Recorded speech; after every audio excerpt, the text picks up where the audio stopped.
እንዲላል በማለት ምልክቶችን በማድረግ ትዕይንቶችን በመጨመር አንዳንድ ትዕይንቶች ቲያትሪካል የሚመስሉ ትዕይንቶችን በማሳየት ትንቢቱን ያስተላልፉ ነበር፣ መልእክቶቹን ያስተላልፉ ነበር። ለምሳሌ አሂጃ እሱን እንየው። አንደኛ ነገሥት 11 ቁጥር 30 ላይ አሂጃ ልብሱን ለ12 ቦታ ቅድድድ ያደረገበት ቦታ ማለት ነው። ለንጉሱ ኢዮርብዓም ትንቢት እንዴት እንዳመጣ አንደኛ ነገሥት ምዕራፍ 11 ቁጥር 30 ከቁጥር 26 ልጀምር። ከሳሪራ ሀገር የሆነ የሶሎሞን ባሪያ የኤፍሬማዊ ናባጥ ልጅ ኢዮርብዓም በንጉሱ ላይ አመፀ። እናቱም ጽሯ የተባለች ባልቴት ሴት ነበረች። በንጉሱም ያመፀበት ምክንያት ይህ ነው። ሶሎሞን ሜሎን ሰራ፣ የአባቱንም የዳዊት ከተማ ሰባራውን ጠገነ። ኢዮርብዓምም ጽኑ ኃያል ሰው ነበረ። ሶሎሞንም ጎልማሳው በሥራ የተመሰገነ መሆኑን ባየ ጊዜ በዮሴፍ ነገድ ሥራ ሁሉ ላይ ሾመው። በዚያን ጊዜ ኢዮርብዓም ከኢየሩሳሌም በወጣ ጊዜ ሴሎናዊው ነቢዩ አኪያ በመንገድ ላይ ተገናኘው። አኪያም አዲስ ልብስ ለብሶ ነበር። ሆነ ብሎ ነው ከቤቱ የወጣው። ነቢዩ አኪያ አዲስ ልብስ ነው የለበሰው። ሁለቱም በሜዳው ለብቻቸው ነበሩ። አኪያም የለበሰውን አዲስ ልብስ ይዞ ከ12 ቆራረጠው። ነቢዩ አኪያ ወይም በዕብራይስጥ አሂጃህ፣ ነቢዩ አኪያህ ወይም አሂጃህ የለበሰውን አዲስ ልብስ ማለት ነው ከ12 ቆራረጠው። ኢዮርብዓምንም አለው 10 ቁራጭ ውሰድ፣ የእስራኤል አምላክ እግዚአብሔር እንዲህ ይላልና። አነጋገራቸው የሆነ እንትኖች ይገቡበት፣ ትዕይንቶች ቲያትሪካል ነገሮች ይገቡበት። ቀጥታ ኢዮርብዓምን መንገድ ያገኘው የእስራኤል መንግስት ያን ጊዜ አንድ ነው። 12ቱ ነገድ በአንድ ንጉስ ነው የሚመራው። ኢዮርብዓም ትንሽ ወንዳ ወንድ ነው፣ ጀግና ነው።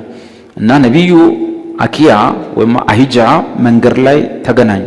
ሆነ ብሎ አዲስ ልብስ ለብሶ ከዛ በኋላ ኢዮርብዓም ፊት ሲደርስ ልብሱን አወለቀና 12 ቦታ ቀዳደደ። 10ን ቅዳጅ ያዝ አለው። ይገባቸዋል ሐሳቡ? 12ቱ ነገድ ናቸው። ያን ለመግለጥ ነው። 10 ቁራጭ ውሰድ፣ የእስራኤል አምላክ እግዚአብሔር እንዲህ ይላልና እነሆ ከሰሎሞን እጅ መንግስቱን እቀዳለሁ። የዳዊት ልጅ ሰሎሞን እሱ እንደሞተ ንጉሱ መንግስቱ ለሁለት ነው የተከፈለው። እነሆ ከሰሎሞን እጅ መንግስቱን እቀዳለሁ፣ 10ንም ነገዶች እሰጥሃለሁ። አየ 10ን ጨርቅ የሰጠበት ምክንያት የሆነ ትዕይንታዊ ነው፣ ቲያትሪካል ነገር ነው፣ ግን መልእክት አለው። መልእክቱም 10ን ነገዶች እሰጥሃለሁ፣ ስለ ባሪያዬ ስለ ዳዊት ከእስራኤልም ነገድ ስለመረጥኳት ከተማ ስለ ኢየሩሳሌም ግን አንድ ነገድ ይቀርለታል። የይሁዳ ነገድ በኢየሩሳሌም ከተማዋና ብንያም የሚባል ሌላ አንድ ነገድ ይጨመርለታል። አንድ ነገድ ለሱ ተውለታለሁ። ይሁዳና ብንያም አብረው ይሆናሉ። ኢየሩሳሌም ዋና ከተማውን ለነሱ ተዋለሁ። አንተ ግን 10ንም ነገድ ትወስዳለህ አለው። ይሄን የገለጠለት በምን አይነት መልክ ነው? ሆነ ብሎ ከቤቱ ልብስ ለብሶ ወጥቶ መንገድ ላይ ኢዮርብዓምን ጠብቆ ኢዮርብዓምን ሲያገኘው በፊት ለፊቱ ልብሱን አውልቆ ቀዶ 12 ቦታ 10ን ጨርቅ ያዝ፣ 10ን ነገድ ላንተ ሰጥቻለሁ። ለዳዊት ስል የሰሎሞን መንግስት እንደው ሜዳ እንዳትቀር ለባሪያዬ ለዳዊት ስል ምን አድርጋለሁ? አንድ ነገድ ብቻ ለሱ ሰጠዋለሁ። ይሁዳ ነገድና ብንያም ሆኖ ይቀራሉ። አለቀ ብሏለሁ። ይሄ አኪያ ወይም አሂጃ መልእክቱን ያስተላለፈ መንገድ ነው። የብሉይ ኪዳን ነቢያት እንደዚህ ያደርጋሉ። አሁን ይሄን ያነበበ አንድ ወንድማችን መጥቶ እዚህ ጨርቅ መቁረጥ አለበት ይመስላችኋል? እንደዛ የሆነ ነገር ወረቀት አምጥተህ ካረገ ይሄን ቸርች ለሁለት ከፈልኩ ትላለህ ይሆናል? አንዳንድ ጊዜ አይተናል። ድራማቲክ በሆነ ሁኔታ ማለቴ ነው መልእክቶች የማስተላለፍ ሙከራዎችን እኛም ሀገር ላይ አይተናል። ለምሳሌ ላብ የተጠረገበት ሶፍት ብላ። ይሄ መጣው እኮ ከቲያትሪካል እነዚህ ድራማቲክ የሆኑ ነገሮች ሲታዩ አዩና ሰዎች ላቡን ጠረገ፣ ይሄን ላቤን ብሎ በሶፍት ሰጣቸው። ታረግዣለሽ ምናምን አላቸው አይደለ? ከረሜላኝኪ ትጣፍጫለሽ፣ ትጣፍጣለህ፣ እንደዚህ የሚሉ ከነዚህ ሰዎች የተኮረጀ ነው። በብሉይ ኪዳን ድራማቲክ በሆነ ነገር ሰዎች ያደርጉ ስለነበረ በአዲስ ኪዳን ያንን ለማድረግ ሰዎች መከራ ሲበሉ የዚህ ዓመት ትንቢታዊ ቃል ይመጣል፣ ስለዚህ እያንዳንዳችሁ ፍራፍሬ ገዝታችሁ ነው የሚባልበት። አይታችኋል?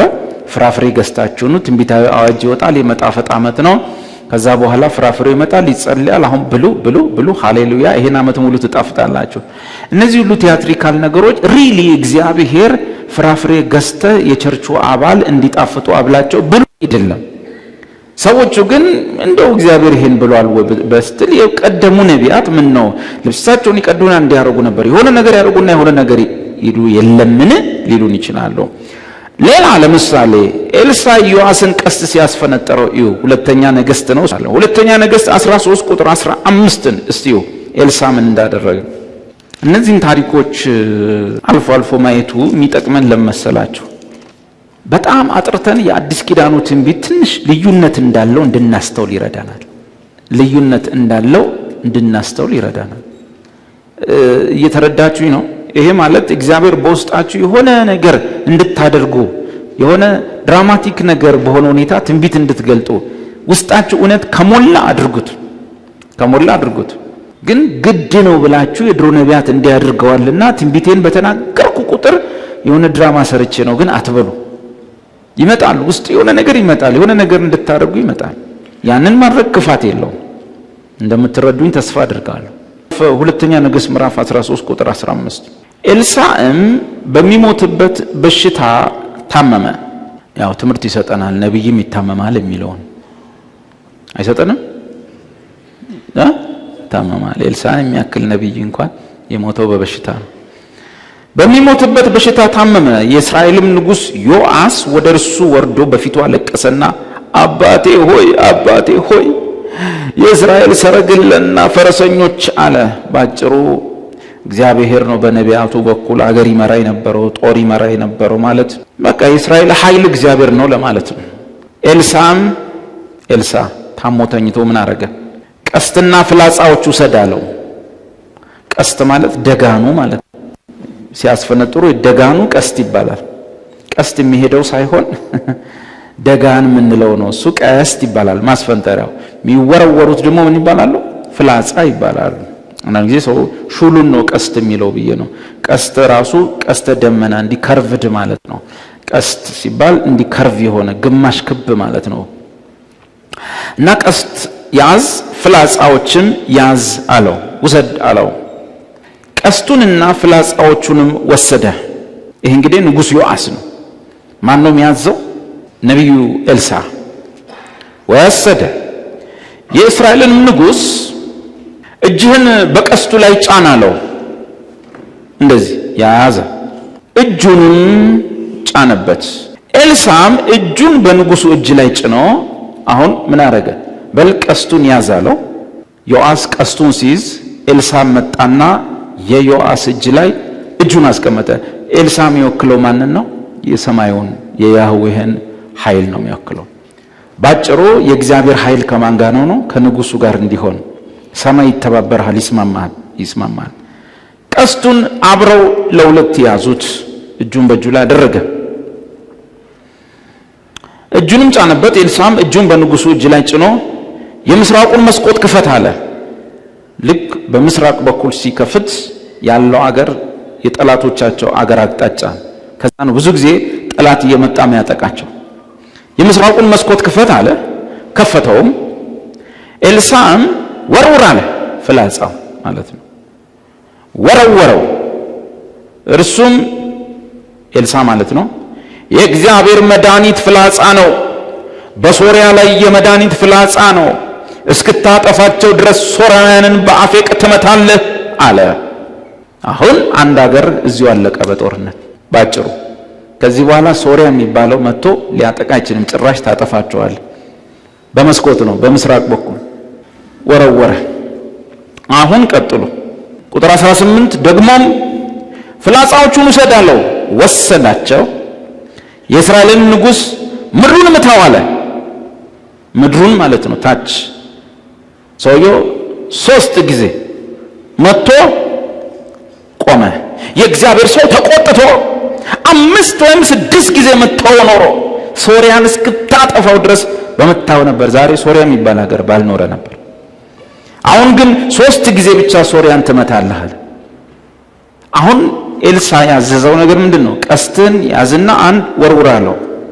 ሶርያን ባፌቅ ድል ትነሳዋለህ። ቀጥሎ ደግሞ ምን አለው? ምድሩን ምታ አለ። አሁን የኤልሳ ትእዛዝ አንድ ጊዜ ምታ የሚል የለውም፣ 5 ጊዜ ምታ የለውም፣ ቁጥር አልነገረውም። ምታ ነው ያለው። ሰውየው መታ ሲያይ ኤልሳ ዝም ብሏል። አሁንም አነሳና መታ። ኤልሳ ዝም ብሏል። ሶስተኛ ላይ መታና አቆመ። ተቆጣ ኤልሳ። ለምን ታቆማለህ? 5-6 ጊዜ ምድሩን መጥተህ ቢሆን እስከ መጨረሻው ጠላትን ታጠፋው ነበር ሶሪያ። እንዲህ ባለ ድራማቲክ በሚመስል ነገር፣ መንፈሳዊ ትርጉም ባለው ነገር፣ ከላይ በሚሰማው ነገር የብሉይ ኪዳኑ ነቢይ ይናገራል። እንደዚህ ያደርጉ መልእክታቸውን ያቀርቡ ነበር። ኤልሳ ሸክላ ሲሰብር ታያለህ። ሕዝቅኤል ግንብ እየቆፈረ ግንብ እየነደለ መልእክት ሲያስተላልፍ እናያለን። ምናልባት ነገ እሱ እናነሳና ወደሚቀጥለው ክፍል ጠጋ ጠጋ እያልን እንሄዳለን። እንጸልይ። አሁን ፕሮግራም እየዘጋን አይደለም፣ አባታችን ጋር ነው የምናወራው እና ብዙ ጸጋ ይሆንልናል፣ ብዙ ምሕረት ይሆንልናል። ብዙ ከእንደገና ጸጋ ስጠን፣ ከእንደገና ብዙ ምሕረት አድርግልን፣ ከእንደገና ብዙ ሰላምን ስጠን አባቶ። ከእንደገና ዛሬም ያላንተ ተስፋ የለንም፣ ዛሬም አቅም የለንም፣ ዛሬም ጉልበት የለንም። ዛሬም የምትታደግ አንተ ነህ፣ የምታስጥል አንተ ነህ። ዛሬም የምትረዳን አንተ ነህ እግዚአብሔር። ዛሬም አቅማችን አንተ ነህ እግዚአብሔር ሆይ።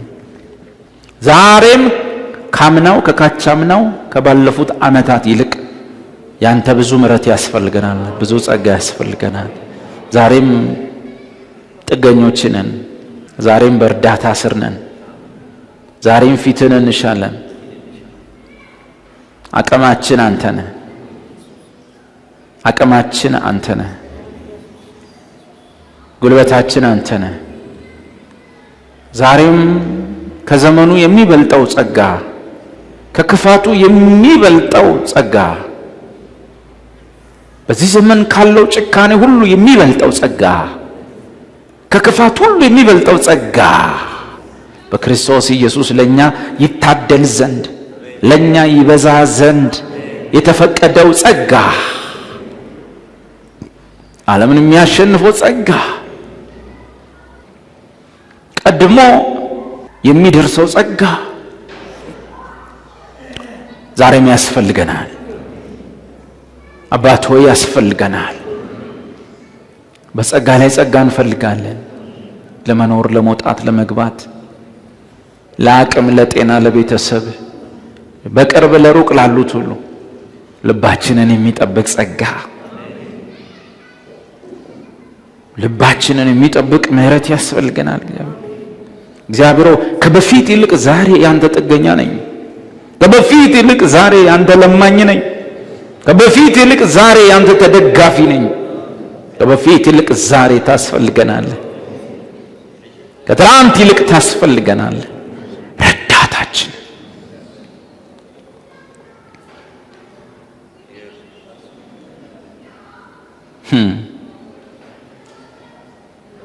የሌለህ እስኪመስል ዝም ባልከው ነገር ሁሉ ዝምታህ ስለሰራ፣ ዝምታህ ስለሚሰራ ሕያው አምላክ የጌታ ኢየሱስ ክርስቶስ አባት እንፈልግሃለን። ረዳታችን ሆይ ብዙ ጸጋ እንፈልጋለን፣ ብዙ ምሕረት እንፈልጋለን። ረዳታችን ሆይ የኃጥአንን ብድራት ትኩር ብለን እናያለን። ረድኤታችን ሆይ አንተ ደግሞ ሰላማችንን ትሰጠናለህ። ከክፉ ሁሉ ታድነናለህ። ከሚጠሉንና ከወደረኞቻችን እጅ ሁሉ ታስጥለናለህ። አንተ የደህንነታችን ቀንድ፣ አንድ ቀንድ እንዳለው እንደዚያ አውሬ ብርቱ የሆነ የትኛውንም ድፍን ነገር የሚያልፍ፣ የትኛውንም ጨለማ ነገር የሚገፍ፣ የትኛውንም የተዘጋ ነገር የሚጠረምስ፣ የሚያልፍ፣ የሚሰብር፣ የትኛውንም ድፍን ነገር የሚከፈት፣ የትኛውንም ዝግ ነገር የሚከፈት፣ የትኛውንም ጠባብ ነገር የሚከፈት፣ የትኛውንም ተስፋ የሌለውን ነገር፣ የትኛውንም ጨለማ የሚመስለውን ነገር፣ የትኛውንም ማይጨበጥ የሚመስል ነገር ሁሉ እግዚአብሔር ሆይ አንድ ቀንድ እንዳለው ኃይላቸው እንደዚያ ነው እንደሚል ኃይላችን ኢየሱስ ብርታታችን ኢየሱስ ሆይ ስለምናልፈው ሁሉም ቅዱሳን እግዚአብሔር ስለሚሻገሩ ስለሚያልፈው ረዳታችን ሆይ ኃይላችን ሆይ የረዴታችን የመድኃኒታችንም ቀንድ ሆይ እናመሰግናለን። እንወጣለን፣ እንገባለን፣ እንሰማራለን። በርቀት ካለ ክፉ ድምፅ፣ በቅርበት ካለ ክፉ ድምፅ እግዚአብሔር መንገዳችንን ትጠብቃለህ፣ ሰላማችንን ትጠብቃለህ፣ እኛን ትጠብቃለህ። እግዚአብሔር ሆይ ረዳታችን ሆይ ሕያው አምላክ ሆይ ሰምተህ የምትመልስ ሆይ ሳንጸልይ ሳንለምን አስቀድመ የምታውቅ ሆይ ቸር አባት የጌታ የኢየሱስ ክርስቶስ አባት ሆይ እናመሰግንሃለን። ዛሬም ከበቀደሙ ካምና ካቻምና በፊት ከረዳህን እርዳታ የበለጠ ዛሬ ያንተ በጎነት ያስፈልገናል፣ ያንተ እርዳታ ያስፈልገናል።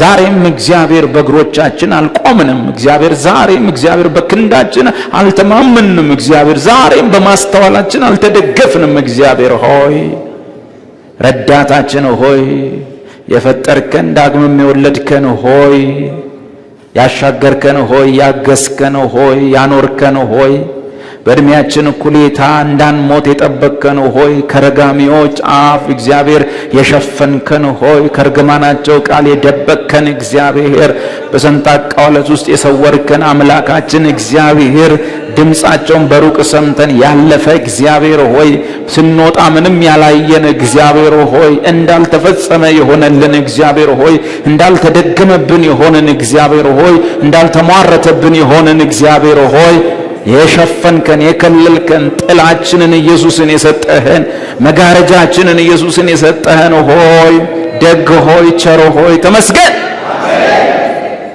ኢየሱስ ብቻ በእኛ ሕይወት ላይ ጌታ ነው። ኢየሱስ ብቻ በእኛ መንፈስ ላይ ጌታ ነው። በነፍስ ስጋችን ላይ ኢየሱስ ብቻ ጌታ ነው። ስልጣን በሰማይ ስልጣን በምድር አብ ሰጥቶታል። ስለዚህ በእኛ ሕይወት ላይ ስልጣን የጌታ የኢየሱስ ነው። በእኛ አገልግሎት ላይ በእኛ ቤተ ክርስቲያን ላይ በእኛ ቤት ላይ በእኛ ስራ ላይ በእኛ ቢዝነስ ላይ በእኛ ትምህርት ላይ በእኛ ትዳር ላይ በእኛ ነገር ላይ በእኛ መብል መጠጥ ልብስ ላይ መውጣት መግባታችን ላይ ስልጣን በሰማይ ስልጣን በምድር ለኢየሱስ ተሰጠው። ኢየሱስ ክርስቶስ ጌታ ነው። ኢየሱስ እርሱ ክርስቶስ ነው። እርሱ ጌታ ነው።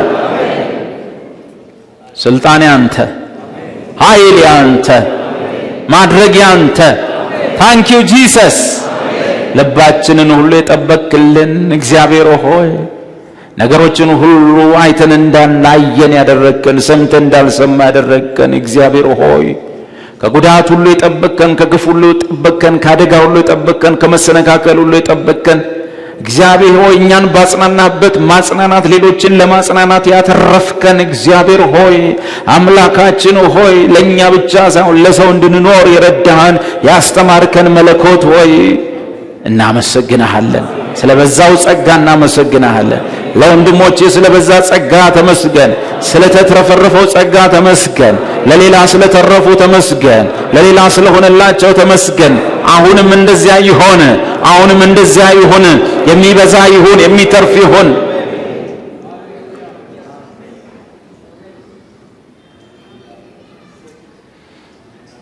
ማናቸውም የልባችሁን ደስታ የልባችሁን ሰላም የሚሰርቅ የትኛውም ነገር ሁሉ በኢየሱስ ስም ድል ነሳ ነው። በደሙ ኃይል ድል ነሳ ነው። ኢየሱስ ጌታ ነው።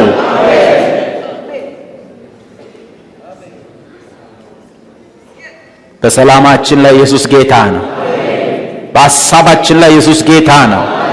በንግግራችን ላይ ኢየሱስ ጌታ ነው። በምክራችን ላይ ኢየሱስ ጌታ ነው። ኢየሱስ ጌታ ነው።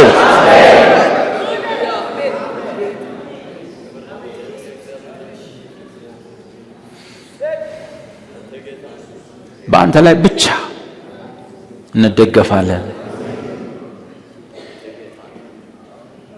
አንተን ብቻ ተስፋ እናረጋለን። የረዴታችን አምላክ ሆይ ያህዌ የሽዋ አንተን ብቻ ተስፋ እናረጋለን።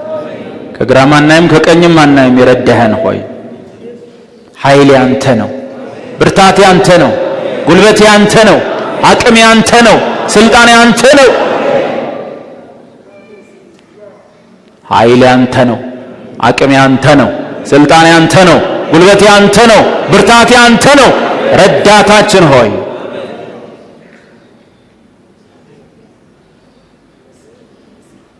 ኃይሌ አንተ ነው፣ ኃይሌ አንተ ነው፣ ኃይሌ አንተ ነው።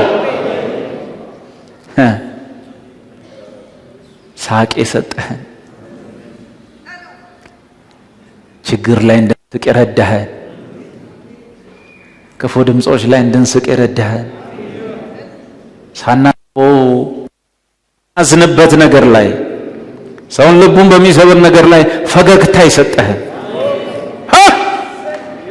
ያሳከን፣ ገርሞናል፣ ደንቆናል። እንዴት ቻል ነው? እንዴት ሳቅን? እንዴት ፈገግ አለን?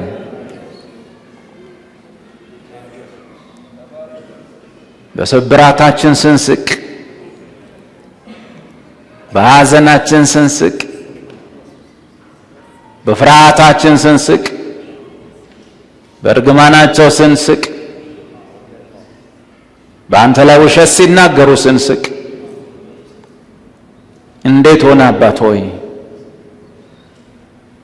ትችላለህ፣ ትገርማለህ። ስለሰጠህን መንፈስ፣ ስለ መንፈስ ቅዱስ፣ መንፈስ ስለሆነው ስለ ቅዱስ መንፈስ ካንተ ስለወጣው በልጅ ለኛ ስለተላከው ስለፈሰሰው ስለ መንፈስ ቅዱስ እናመሰግናለን። ገርማል አባ መንፈስ ቅዱስን ስለሰጠን እናመሰግነዋለን። መንፈስ ቅዱስ በውስጣችን ስላለ እናመሰግነዋለን። እንደ ሌላ ሰው ያደረገንን መንፈስ ስለሰጠን እናመሰግነዋለን።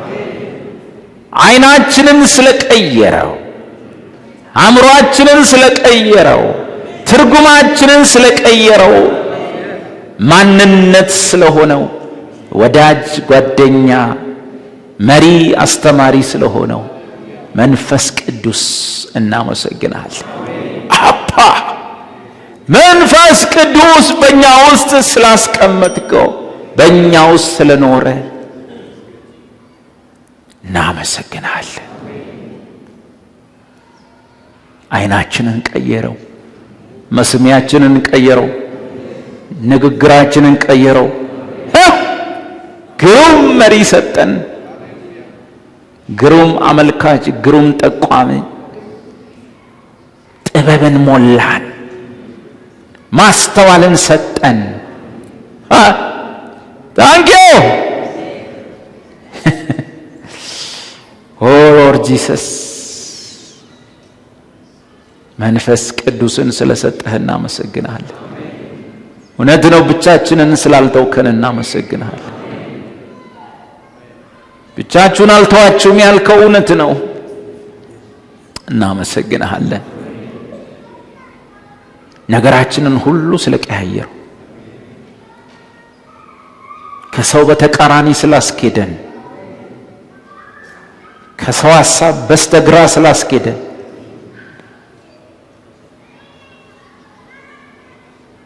ስድብ፣ መከራ፣ ስቃይ የሳቅ ምንጫችን ስለሆነ፣ ከክርስቶስ ጋር መነቀፍ የመዝሙር ምክንያት ስለሆነን፣ ስለዚህ ግሩም ሕይወት፣ ስለዚህ ግሩም መንፈስ እናመሰግንሃለን።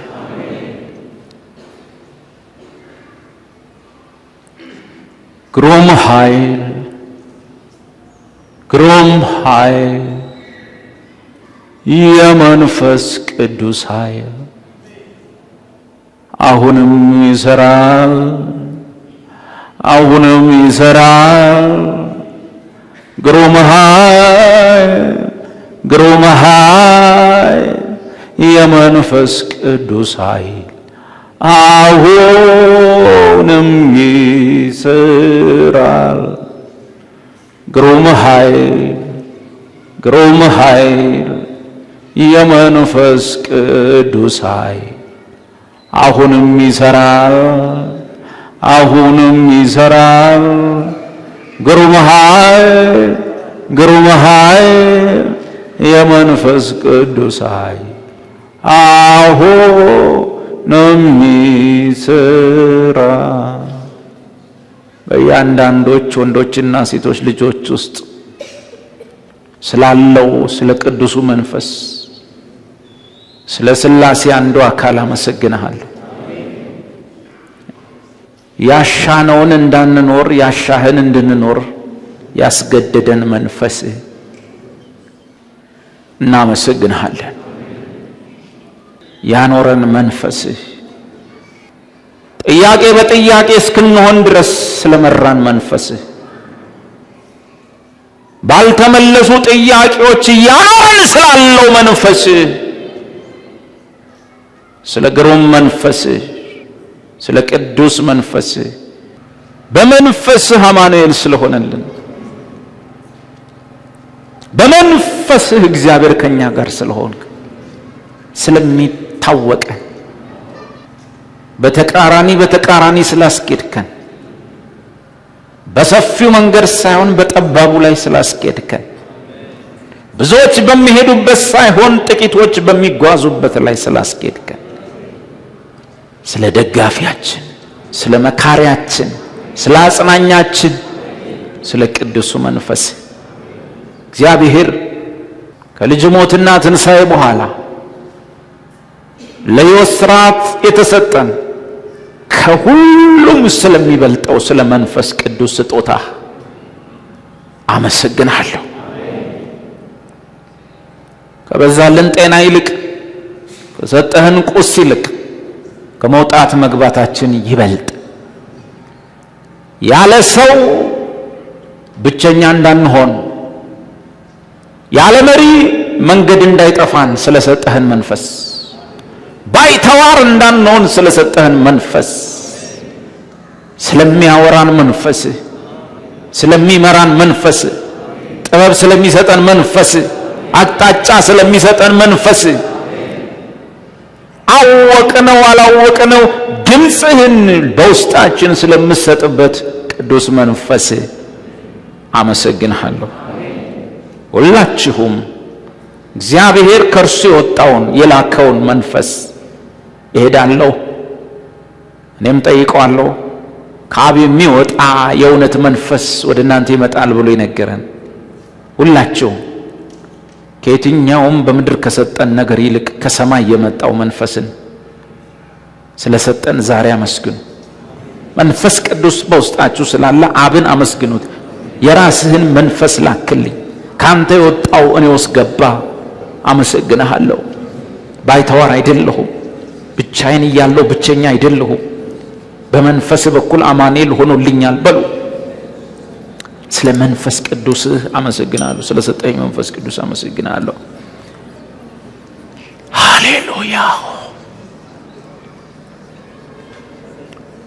ከእግዚአብሔር ከአባታችን ከልጁም ከኢየሱስ ጸጋ ምሕረትና ሰላም በሁላችን ላይ ይሆን። አሜን። ሰላም ግቡ።